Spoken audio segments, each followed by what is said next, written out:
big family room renovation is underway. And a few days ago, we hammered through the wall, and now we're down to the studs. And here to talk us through what comes next is our contractor extraordinaire, Brett Tutor. What's up, Brett? Hey, what's up, guys? Yeah. So we had the crew come in, and we're down to the studs, and not just this stud right here.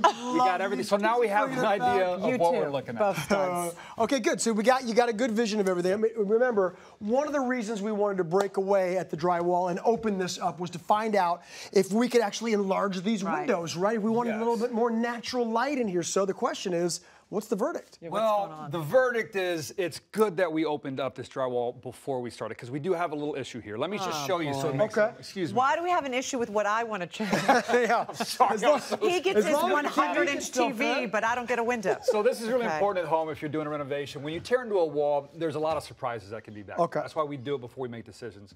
So 2x4s, that's the wall framing. But anytime you see a 4x4, that changes the game a little bit because it may be structural. Instead of just framing, right? So this is called a point load. It's going to hold weight, and it goes up. So if you open up a wall and you see a 4x4, you need to consult a contractor, maybe an engineer, before you tear it down. Got it. So how that affects us is I don't think we're going to be able to move this window to get a bigger window. Okay. You see, there's a hole down right here.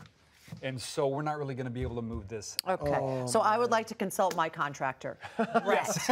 Does that mean then we can't move windows at all? We can't, I mean...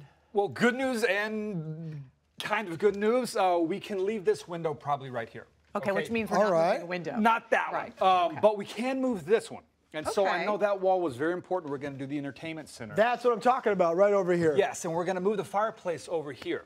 So if we were to put the fireplace in right now, it wouldn't fit, and it would be awkward. It wouldn't be centered. There's not enough room. There's not enough room. And it's not centered. So what we're talking about doing is actually moving this window over to the right. And how much further over can we move it? We can move it all the way over to here. To where the 4x4 is. Yes, yes. So we just can't be moving these 4x4s. Okay. That'll give us room in the center to put that fireplace. But you're still going to get a ton of natural light, and we're going to get to reuse the windows. Okay, we'll have the fireplace over too. But my question now, that's great. With this little adjustment, let's call it, how does that affect the price? Like, how expensive is it going to be to kind of move that window over there? So that's the good news, is it's going to save us a lot of money, because new windows can be up to thousands of dollars. Okay. Right? And it's green because we're not having to throw old windows away, buy new stuff, and use more material. We're reusing. So reusing these windows, we're going to get more natural light, we're going to save a ton of money, and you're going to have to pay a little bit more labor, but it's not going to be a big deal. Well, we got a good connection with the labor. I'll send you an invoice.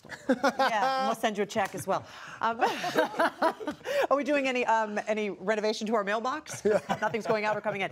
Now, does that mean we are making structural changes to the wall, though? Yes, we are. So this is a shear wall, and a shear wall has two parts. So you have the decking.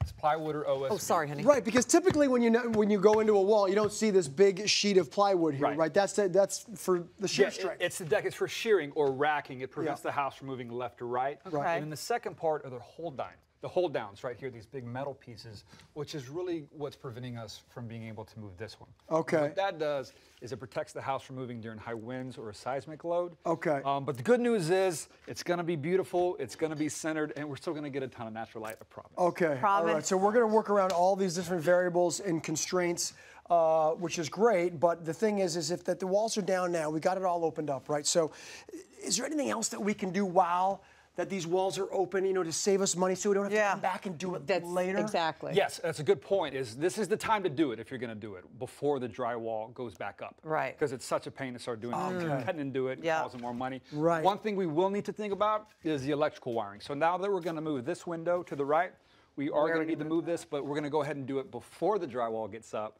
so we don't have to fish down the wires. So what will we do? Just move it over here? We'll probably move it right over here. Okay, on the other side. Put the window here, fireplace in the center. You're going to love it. And I imagine right now is also the time to look for any sort of wall damage, because I know a lot of times when you pull things out, this happened at my parents' house, there was water damage. And I thought, oh my gosh, here comes a bunch of more money I have to spend. Oh, it happens all the time. And so the 4x4 is kind of a bummer, but it's not worst case scenario. I can't tell you how many times we open up a wall, tons of water damage. Those are conducive condition for mold, for termites. Yeah. There's dry rot. Rot actually spreads. Then you got to start removing material. If you do have rot, you definitely need to totally replace those pieces. That can cause a lot of money, but something you want to do at this stage. You're exactly right. Exactly. And these walls look really good. All right. Yeah, we're in good shape. We're in good shape. Good work, Deb. Yeah, thank you. Thank you. You've done a great job, and you're still getting your entertainment center. Keep watching over the next few weeks. You're mad at me. See our family renovations form and visit hallmarkchannel.com. Keep sharing your ideas and let us know what you think.